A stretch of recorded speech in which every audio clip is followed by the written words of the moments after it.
ضحايا وأعطال المنى، نستقبلكم مشاهدينا الكرام في حلقة جديدة من حلقات برنامجكم الأسبوعي مأدوبة اللي كيدوم 26 دقيقة. وكنذكركم بأن حلقة اليوم هي حلقة مغربية 100%، غادي نقدم لكم من خلالها روائع متنوعة ومبتكرة بالخصوص. كنتمنى أنها تلقى استحسانكم أعزائنا المشاهدين.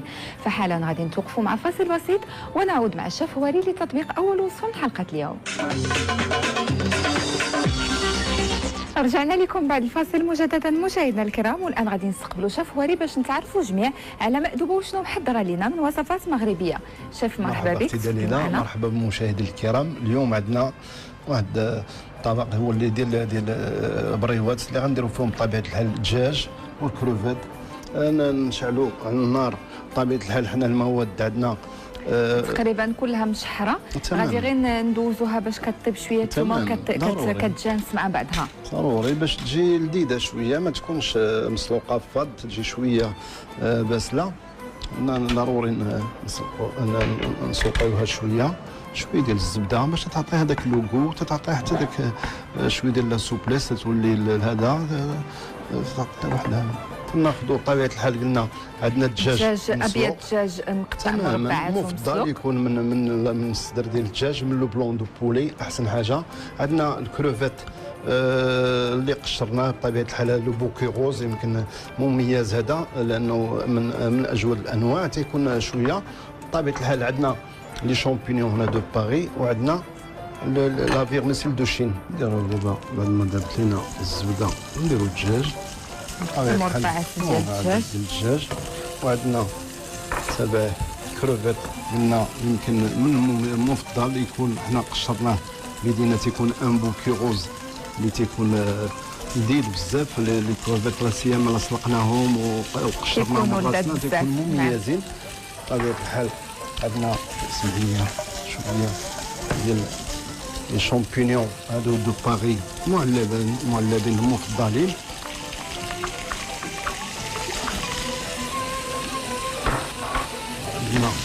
دابا نتبلو قبل ما نديرو الشعريه. عندنا قليل من الملحه، ما نديروش بزاف ديال الملحه. عندنا صلصه ديال الصوجه، الابزار الابيض والسكينجبير بطبيعه الحال. وعندنا شويه ديال السكينجبير، وعندنا قليل من الثوم نديروه هنا في الوسط باش بطبيعه الحال تنحاولوا نسوطيو المواد مزيان. نضيفوا ليهم سلطه باش الثومه بدهم بطبيعه الحال. عندنا الصبر والمعدنوس وكنسمو بالصوجه ياك سي هواري. تمام، غنديروا الصوجه في الاخير. على اي حنا كنعرفوا بان في المطبخ المغربي عندنا البسطيله المالحه والحلوه، وغالبا ما البسطيله المالحه كتكون كتعتمد بالاساس على الحوت. هذه حشوه جديده باش كنحاولوا نبدلوا شويه الاذواق. تماما، غيكون ذوق مميز. الناس بزاف تيقلبوا على ما هو جديد، في الغالب تيبغيو شي حاجه اللي تكون جديده. تنعرفوا خارجه على المعتاد. نعم، الحوايج اللي كلاسيك راه ضروريين، ولكن الناس تيبغيو شي حاجه اللي تكون مميزه وتكون جديده، اذواق جديده. تنعرفوا داك التمازج ديال الاذواق. نديروا لا فيرميسيل بطبيعه الحال، خدوها طلق. تنعرفوا لا فيرميسيل راه حنا سلقناها باش يعرفوا السيدات، سلقناها في الماء سخون، قطعناها بطبيعه الحال صغيره باش ما كتبقاش طويله، عاد غنستخدموها في الوصفه. اذا من بعد دابا صلصه الصوجه بطبيعه الحال ضروري كما قلنا بانه هاد الحشوه ضروري خصها تبرد. تنعرفوا الورقه ديال البسطيله باش اي حاجه تقريبا فاش كنعمروا بها الورقه ديال البسطيله خصها تكون بارده باش ما كتفسدش لينا الورقه.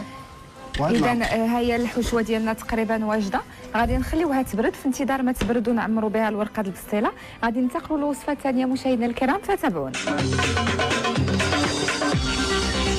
دائما مستمرين معكم مشاهدينا الكرام مع الوصفات المغربيه، والان محضره لكم مأدوبه بسيطلات حلوين بعد ما قدمنا لكم بسيطلات مالحين. شنو غادي نحتاجوا في المقادير سي هواري؟ تمام، عندنا بين ما بردت لنا الحشوه بطبيعه الحال غنصاوبوا واحد البسطيله اللي هي بالدجاج، اللوز، العقده ديال اللوز بحال تنديروا بسطيله عادي، ولكن غتكون خفيفه وفي نفس الوقت تتصاوب بسرعه. نشعلوا النار. الناس تيعرفوا بانه البسطيله تطلب شويه ديال الوقت، وكنحاولوا نديروا واحد البسطيله اللي ما تطلبش كثير ديال الوقت. السيدات يصاوبوها سريعه التحضير وسهله. وفي نفس الوقت ما نديروش داك البسطيله الكبيره اللي هي عائليه، غنديروها غنديروا بسيطلات بسيطلات فرديين انديفيديوال. بنادم باش حتى لا بغى يوجدهم كاع يحضرهم مسبقا يقدر يخليهم غير في الثلاجه وقت ما احتاجهم. اذا الان بعد الزبده كنديروا البصله. حنا البصله اللي سبق لنا وشحرناها ربح عليه الوقت. راه حنا شحرنا البصله ونديروا الدجاج اللي هو قطعناه قطعناه هكذا. حنا تنقولوا هذا تقطع اون جوليان، ولا تنقولوا غير تنحلوه شويه تنفتوه. بطبيعه الحال عندنا عطريه واحد العود ديال القرفه كامل، عندنا شويه ديال الملحه بطبيعه الحال قليل من الملحه، ما تبغيش نديروا كثيره. عندنا شويه ديال الابزار، واحد الراس ديال الابزار، شويه ديال السكينجبير. هنا سي وري كنلاحظ باننا خدمنا عندنا جوج انواع من اللوز مدقوق واللوز مهرمش. علاش غادي غنديروا واحد اللوز الاول غنديروه في العقده ديال اللوز اللي تنديروها في البسطيله اللي في قلب البسطيله، تمام. بينما الثاني غيكون من الفوق للزين، تنعرفوه بحال تنحرشوها من الفوق تجي شويه مزينه به. بطبيعه الحال كاين الناس اللي بغاو يزينوا غير بالسكر ثقيل والقرفه، ولكن تجي زوينه باللوز. وبطبيعه الحال غنضيفوا المعدنوس، قلنا كثير ديال المعدنوس هو، ونخليه بطبيعه الحال باش اذا هي العناصر عندنا كلها. دابا بعد ما حنا العناصر راه كلها طيبه، راها طيبه، لانه الا كانوا غيطيبوها راه خصهم يتسناو شويه ديال الوقت، ولكن المفضل يكون هذا الشيء موجود. تنعرفوا تنقولوا تنوجدوا ديك ممكن ان حتى ملي كيبقى لنا الدجاج في الثلاجه كنستخدموه كنوظفوه في هذه الوصفه. تماما. حنا تنقولوا هذاك الشيء ديال لي غاست، ولا اللي تيقولوا لا ديسيرت، اي حاجه تبقى لنا البقايا ديال هنا باش ما تضيعش تنعاودوا نفتوها وتنوظفوها في هذا، اما في بريوات، في بسيطلات، في دي شوسون، في اي حاجه بغيناها. بطبيعه الحال دابا عندنا البيض اللي تنطربوه بطبيعه الحال، غنديروا فيه شويه ديال الملحه، ونديروا فيه واحد شويه ديال السكر سنيده باش ما تيجيش على ذوق الحلاوه، ونقصوا النار بطبيعه الحال. ما خصوش يكون لان ما كيطيبش بزاف، خصو يكون غير بحال قلنا بحال برويي، ما يكونش بحال لومليط تكون قاصحه، تكون غيبقى شويه جاري باش ما تجي بحال قلنا موالو. نقصوا عليه النار ولا هذا، وتنحيدوه من غير تيبدا شويه يشد، وتنحيدوه من النار وتنخليوه على البيض. هي الصهد ديال المقله كيطيب. تمام. ونخليوهم في نفس الوقت باش يبرد لينا الحشوه، ونكملوا العقده ديال اللوز. بطبيعه الحال قلنا خصنا اللوز غبره، هو هذا العقده ديال اللوز نعرفوها لانه هي اللي مهمه تجيب لذيذه في البسطيله. وهي اللوز، هذا اللوز مطحون بعد ما كنديروا معاه كنسموه بالقرفه وكنديروا معاه السكر. ملي كيجي للسخونيه كيتعلك. تماما. هذا التعليكه هي اللي مهمه في هذه العقده. تنديروا السكر ثقيل بطبيعه الحال، وتنضيفوا عاد شويه ديال القرفه جاد معلقه، وبطبيعه الحال تنحاولوا ندعكوه مزيان. وهو العقده ديال اللوز تجينا بحال من بعد بغينا نهربلوها ونخدموها تجينا مطاوعه وتجي هي. وبطبيعه الحال دابا غنتقلوا باش غنبداو نعمروا في البسيطلات. اذا من بعد ما غادي نقادوا الحشوتين السواري، هذا ما غادي نشاهدوه من خلال الصور. اعزائنا المشاهدين، لكم حان المقادير والصور، ونعاود مع الوصفه المواليه، فتابعونا معنا. لتحضير بسطيلات مالحين كنحتاجوا لورقه البسطيله للحشوه: ابيض دجاج مربعات ومشحر في الزبده، قليل من القمرون، ثومه، قزبور، معدنوس، شعريه صينيه، فطر ماكول، زبده، ملحه، ابزار، سكينجبير، وصلصه السوجه. اما بالنسبه للبسطيلات حلوين فكنحتاجوا لهم ورقه البسطيله ايضا، زبده مذابه، للحشوه هبره ديال الدجاج، بصله مشحره، معدنوس كثير، بيض مخفوق، معلقه ديال السكر سنيده، لوز مطحون، سكر ثقيل، قرفه غبره، لوز مقلي ومهرمش، ملحه، ابزار ابيض، سكينجبير، عود من القرفه، قليل من الملون الاصطناعي، زبده، وزيت المائده. رجعنا لكم مجددا مشاهدينا الكرام، ومعنا وصفه خاصه بتحضير الخبز. غادي نتعرفوا حالا على المقادير. تمام. عندنا اليوم جوج ديال الانواع ديال الخبز بطبيعه الحال، واحد الخبز منسم، وواحد الخبز اللي غيكون بالبول ديال الشعير اللي غنشوفوا. نديروا التحضير ديال اول نوع من الخبز اللي هو الخبز المنسم، اللي كنذكركم مشاهدينا الكرام كيدخل في التنسيم ديالو النافع، البافو وزريعه الكتان. عندنا الدقيق ديال سبيسيال والدقيق ديال الفرصه، نجمعوا دائما المواد اللي هي جافه الاولى. عندنا السكر سنيده قليل، شويه ديال الملحه تنضيفوا بطبيعه الحال، وتنخلطوا المواد اللي جافه بطبيعه الحال. عندنا دابا الزريعه ديال الكتان تنديروا منها هنا. عندنا شويه ديال الشانوج وتنقولوا البافو هنا. وبطبيعه الحال النافع راه تعطي واحد الذوق مهم، تعطي واحد الذوق منسم جدا للخبز، وتنعرفوه تنشوفوا قياس باش يجينا منسم. طبعا من هنا تنشموا الريحه ديالو بطبيعه الحال. اذا جميع المواد الجافه حنا ضفناها مشاهدينا الكرام. ناخذوا شويه ديال الماء، الخميره تماما، شويه ديال الماء دافي ماشي شويه باش نطلقوا الخميره، لانه خصها ضروري تطلق. عاد نفرغوها هنا بطبيعه الحال، نديروا واحد شويه ديال الخميره، تنديروا الفونت هنا الوسط، وتنديروا بطبيعه الحال الخبز دابا خلطناه، ولكن اللي مهم فيه خصنا ندعكوه. من بعد غنبغيو ندعكوه، غنضيفوا الماء دافي وغنبداو نخلطوا، ولكن اللي مهم خصو يتدعك مزيان ونخليوه بطبيعه الحال دائما 21 حتى ل 25 دقيقه ديال خصو يتدعك مزيان العجين. عاد باش نقدروا نقولوا بان العجين ديالنا واجد تماما. نخليوه اذا غنخليو العجين ديالنا على جنب على ايين، فاحنا سبق لينا وحضرناه مسبقا. الان غادي نمروا للعجينه الثانيه ديال الشعير. بطبيعه الحال عندنا دقيق ديال البلبوله او ديال الشعير، عندنا دقيق ديال الفورس باش على اي القياسات او المقادير مضبوطه مشاهدينا الكرام غادي تتابعوها معنا اثناء تلاوه المقادير. من بعد ما مزجنا ما بين خلطنا الشعير مع الدقيق العادي، قبيصه السكر سنيده. السكر سنيده ما كيعطيش الحلاوه للخبز مشاهدينا الكرام، لان كنديروا فقط شويه، انما كيعطي داك اللذه للخبز. تماما. درنا شويه ديال الملحه. دابا غنديروا بطبيعه الحال الكمون اللي غيعطيه نسمه خاصه به. الكمون حبوب بطبيعه الحال تنحكوا شويه تنفركوا باش يعطينا واحد، باش كنخرجوا داك الذوق ديالو وداك الجهد ديالو. هذه الكمون راه مهم تعطيه ثاني ذوق اخر للكمون. بطبيعه الحال دابا غنديروا اللي هي المواد اللي سائله. عندنا زيت الزيتون اللي تعطي التنسيمه ديال بحال تنقولوا بلديه. وعندنا الخميره ديال الخبز. بطبيعه الحال دائما تنطلقوها بشويه ديال الماء دافي. اذا كان الماء سخون راه تتموت، كان الماء بارد ما تعطلها في الخميره. تنديروش دائما شويه ديال الماء دافي باش وبطبيعه الحال تنخلطوها وتنضيفوا الماء دافي وتنعجنوها. نفس العمليه اللي تنعرفوا السيدات راه تعرفوا يعجنوا الخبز. نعم. تنعجنوها ندعكوها مزيان واحد 20 دقيقه تقريبا، عاد كنشكلوا منكويرات. اذا غادي نخليك السمره سهواري في هذه العمليه. مشاهدينا الكرام غادي نتوقفوا للحظات ونرجعوا مع التتمه. رجعنا لكم مشاهدينا الكرام من بعد ما حضرنا العجين ديالنا. فشنو هي الخطوه المقبله؟ بعد ما دعكنا العجين تيشوفوا السيدات بانه ولات عندنا ما بقاتش داك اللاستيك، ها هي ولات رخوه. دابا نبداو العمليه. بطبيعه الحال تناخذوا العجين، تناخذوا الدقيق، تنقولوا فلوري فين نخدموا باش ما تلصقش لينا. وتنحاولوا ناخذوا الكويرات ديال العجين. بحال الا كان عندنا غنتعطلوا في التشكيل ديال الكويرات، تنحاولوا نغطيهم بعد بواحد الزيف يكون شويه يميد، يكون شويه فازك باش بطبيعه الحال ما تيدروش باش ما يديروش لك لاكروت القشره.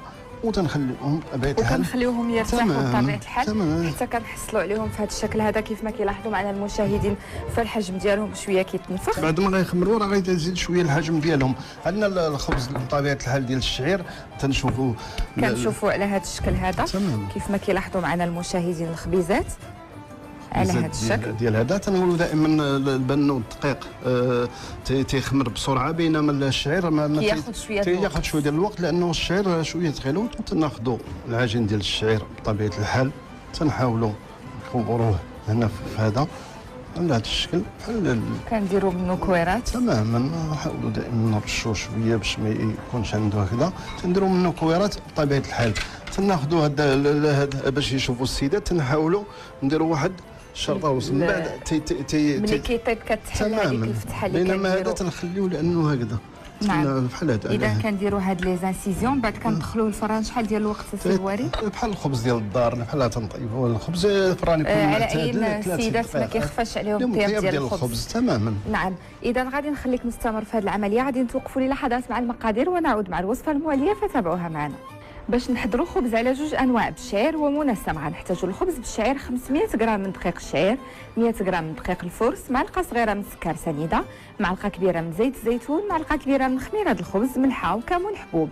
اما بالنسبه للخبز المنسم فغنحتاجوا ليه 750 غرام من دقيق سبيسيال، 250 غرام من دقيق الفرس، معلقه كبيره من خميره الخبز، ملحه، معلقه كبيره من السكر سنيده، سانوج، زريعه الكتان، نافع، ماء دافئ للخلط. مشاهدينا الكرام، رجعنا لكم مجددا مع وصفه مغربيه غادي تكون عباره عن لسان ولحم الراس بالطريقه ديال الهرقمه. غادي نتعرفوا حالا على طريقه تطبيق هذه الوصفه. عندنا الطبق ديال اليوم اللي هو لحم الراس واللسان بطريقه الهرقمه. نديروا شويه ديال زيت المائده، شويه ديال زيت الزيتون، دائما كنمزجوا ما بين زيت المائده وزيت الزيتون، كيعطينا واحد اللحم ديال الراس واللسان ديالو، وغنديروا قليل من الملحه ونقليوه شويه بطبيعه الحال مع شويه ديال الملحه. دائما فاش كنقليو اللحم ايا كان النوع ديالو، فاش كنقليوه مع الزيت وفقط الملحه كنهيئوا داك اللحم باش كياخذ داك التوابل اللي كتكون. نشعلوا هنا، ما نشعلوش دابا، نديروا شويه ديال الزيت هنا وشويه ديال زيت الزيتون نفس المقادير، شويه ديال زيت الزيتون، وغنديروا القمح باش يمشي في التوازي معاه. الزرع اللي سبق لينا ورطبناه بطبيعه الحال. عندنا الزرع وبطبيعه الحال هنا غنديروا مع اللحم ديال الراس، غنديروا مع الحمص، وغنديروا مع البطاطا، ونديروا مع البيض. غيشوفوا السيدات والزرع غيطيب بوحدو باش ما ونفس الوقت غنديروا هذا بطبيعه الحال باش ما كيضيعش لينا في الطنجره. تماما.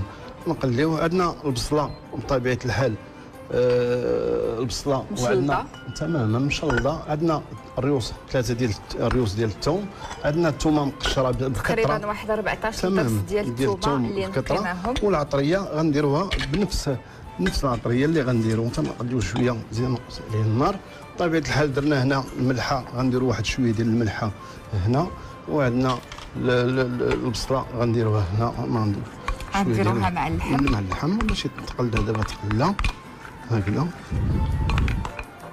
عندنا الريوس ديال الثوم 3 كاملين، تيشوفوهم السيدات. تبغي مزيان العطريه، هذا الطبق عطريه، لا سيما عطريه بلديه، الثوم بزاف. وعندنا الفصوص ديال الثوم غنديروا النصف هنا والنصف غنديروه هنا. تيبغي لا كثير ديال الثوم. وعندنا العطريه بطبيعه الحال اللي عندنا هي غنديروا واحد شويه ديال الابزار، ماشي بزاف.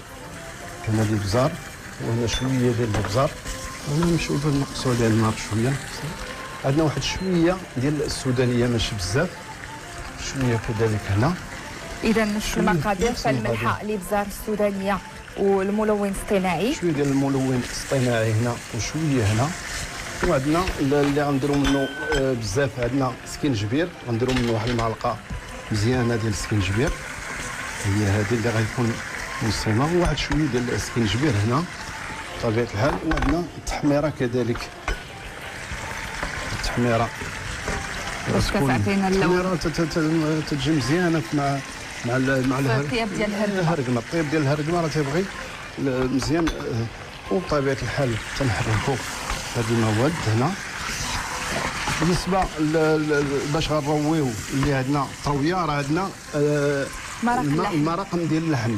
تيشوفوا السيدات غنديروا. كنذكركم مشاهدينا الكرام، بالنسبه لمرق اللحم فاحنا كناخذوا الضامه ديال البنه، كندوبوها في الماء اللي يكون شيئا ما دافي، وهو اللي كنمرقوا به كيعطينا لذه اكثر. تماما. دابا بعد ما تقلى لنا اللحم غادي نرويو بطبيعه الحال الروا اللي كافي ديال هذا. بالنسبه للتمرق كنديروا الجهد الكافيه كسي هو تماما. وتنديروا هنا عاوتاني كذلك نفس. ما نساوش بان الزرع كنغطيوه بالماء تيتنفخ. حيدوا الجوانب، سمح لي حيدوا هاد الجوانب. ها هو تنقصوا عليه النار وتنخليوه يطيب شويه. بينما هنا دابا غنضيفوا هنا عندنا الحمص، وعندنا البطاطا، وعندنا البيض. غنديروا الحمص بطبيعه الحال باش تيطيب معاه في نفس الوقت تيطيب معاه. ودائما من المستحسن اننا جميع القطاني كنمارشيو الطياب ديالهم اولا كنبداو الطياب ديالهم بالماء بارد ماشي بالماء سخون باش ما كيبقاو لناش قاصحين. المهم بانه القطاني فزقناهم في الماء، الحمص تيكون طبيعه الحال ليله فزق مسبقا تماما. بينما عندنا البطاطا غنحاولوا نحطوها من بعد ما كنغسلوها مزيان كنديروها بالقشره ديالها. تنقولوا هذه اون روب دو شون، زعما عندها القشره رقيقه تدار غير هكذا تطيب تقريبا على اللهبه، ما تطيبش مع وسط النار غير وكطيب بداك التنسيمه ديال الطنجره ديالنا. ونفس العمليه تنديروها بالنسبه البيض تنحاولوا نحطوه هكذا، راه البخار ديال الماء والجهد ديال النار تيحاول يطيب. اذا شنو المراحل اللي مراحل دابا من بعد في الاخير من غيطيب بطبيعه الحال غنريكتيفي ولا سيزمون نشوفوا شنو الا كان خاصو شي حاجه كنضيفوها الخويط ديال زيت الزيتون بطبيعه الحال وكنقدموه على اي المشاهدين غادي يتابعوا معنا التقديم ديال هذا الطبق من خلال الاشكال النهائيه. فلكم حالا مشاهدينا الكرام المقادير ولا نعود مع الوصفه المواليه فتابعوها معنا. باش نحضروا الحمراس البقري واللسان على طريقه الهرقمه غنحتاجوا الكيلو من الحمراس واللسان البقري، 3 رؤوس من الثوم بالقشره، 14 الفصوص من الثوم صحاح ومنقيين، بصله كبيره محكوكه، زرع وحمص مرطبين ليله كامله مسبقا، بطاطا متوسطه متساويه الحجم، بيض، ملحه، نص معلقه ديال الابزار، نص معلقه ديال السودانيه، نص معلقه ديال الفلفله حمراء، معلقه من سكينجبير، ملون اصطناعي، مرق اللحم، زيت الزيتون وزيت المائده. اخر وصفه معنا في هذه الحلقه مشاهدينا الكرام غادي تكون هي عباره عن حلوه، وهذه الحلوه الاكيد انكم كتعرفوها جميع لانها حلوه قديمه بزاف وهي حلوه جبن، غادي نتعرفوا حالا على طريقه تطبيقها. تماما. عندنا الحلوه ديال الجبن بطبيعه الحال نحتاجوا لها السكر ديال القلب تقريبا ديال 1 كيلو، عندنا كاس ديال الماء، عندنا واحد 7 ديال الابيض ديال البيض غناخذوا الابيض ديالو بلون دوف، عندنا المزهر مسكه حره، وبالنسبه للتزيين عندنا لي دراجي مختلفه ملونه وديال الشوكولا وواحد القليل من الملحه باش نطلبوا. العمليه الاولى غنصاوبوا السيرو بطبيعه الحال تنديروا السكر وتنديروا الماء، تطلب شويه ديال الوقت بطبيعه الحال، مره تنحركوا باش تنحصلوا على ان سيرو اللي هو هذا اللي بحال حنا ديال الوقت وحضرناه. تماما. خصو شويه ما يكونش سخون بزاف، يكون دافي. احنا حصلنا عليه هو هذا، حيدوا هذا جانبا بحال غنصاوبوه ونبداو ناخذوا اول حاجه البلون دوف ابيض ديال البيض تنطلعوه اوناج بحال هكذا على بحال ديال الابيض، تنضربوه بالطباطور او بالفوي وتنحصلوا على هذا الشكل. بطبيعه الحال تنضيفوا فيه المسكه الحره بطبيعه الحال، راه هو اللي تعطي التعليكه ومهم ضروريا. بطبيعه الحال حنا تنقولوا للسيدات بانه حنا البلون دوف تيطلب شويه ديال الوقت، ابيض البيض حيدنا الصفر حيدنا تنديروه وهنا البلون دوف وتنطربوه حتى تيولي هكذا، ومن بعد غنبداو نضيفوا السكر غير بشويه قطرات بحال قلنا تنطلعوا مايونيز ولا هذا وتيكون شويه دافي. اذا فقط القطرات من السيرو.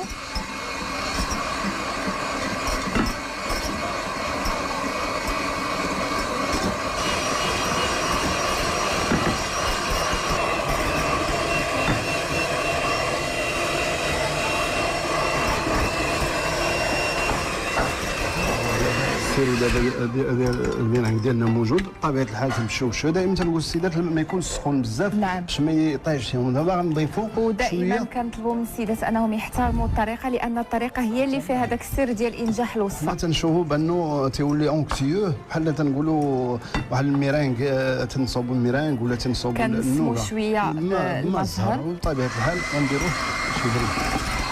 المزهر هو موجود نعم. اذا كنعطيوه الخدمه مزيان. من بعد شنو هما المراحل؟ غنخليوه باش يبرد ومن بعد عاد نزينوه بطبيعه الحال بالشوكولاط المختلف الانواع. دابا نقولوا للسيد بانه غنعطيوه مزيان باش تخدم مزيان في الوقت كبير. زمان كانوا تيديروا لي واحد العمود العصايل تتكون لاصقه فيه تنعرفوه ديال الجبل وتيبقاو يطربوه في واحد السطل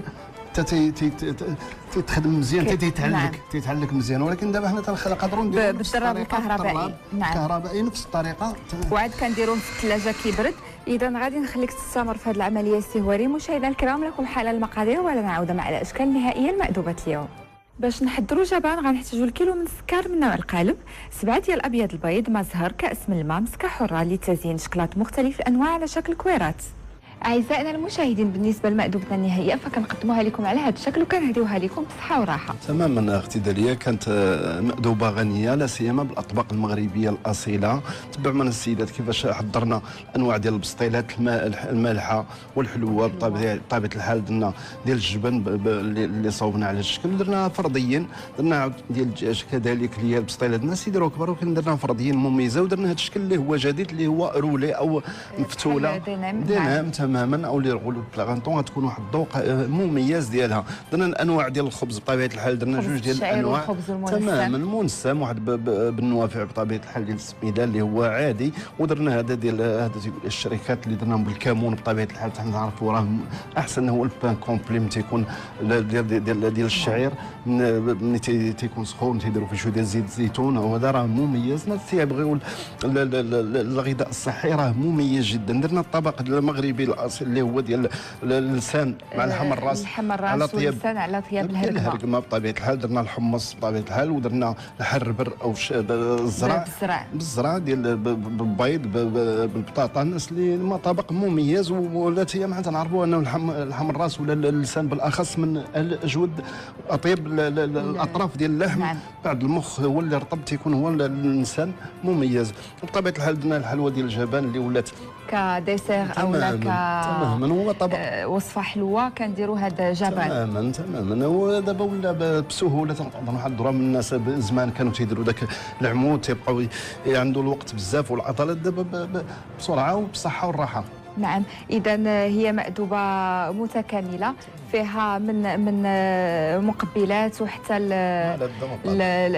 أنواع من الخبز، وحتى وصفة متكاملة اللي كتجي لذيذة بزاف بالحمص والزرع. وبالنسبة للديسير فكان هو الحلوة ديال الجبان. فكنشكرك على تطبيق هذه الوصفات السهواري. أما بالنسبة للطريقة ديال التقديم فكانت واحد الطريقة جد رائعة. حتى بالنسبة للجبان زيناه بهذه الأطراف ديال الشكلاط بالألوان اللي كتعطيه واحد الجماليه وواحد الرونق. اذا كنشكرك سي هواري على تطبيق هذه الوصفات، وموعدنا غادي يتجدد بك في الحلقه المقبله.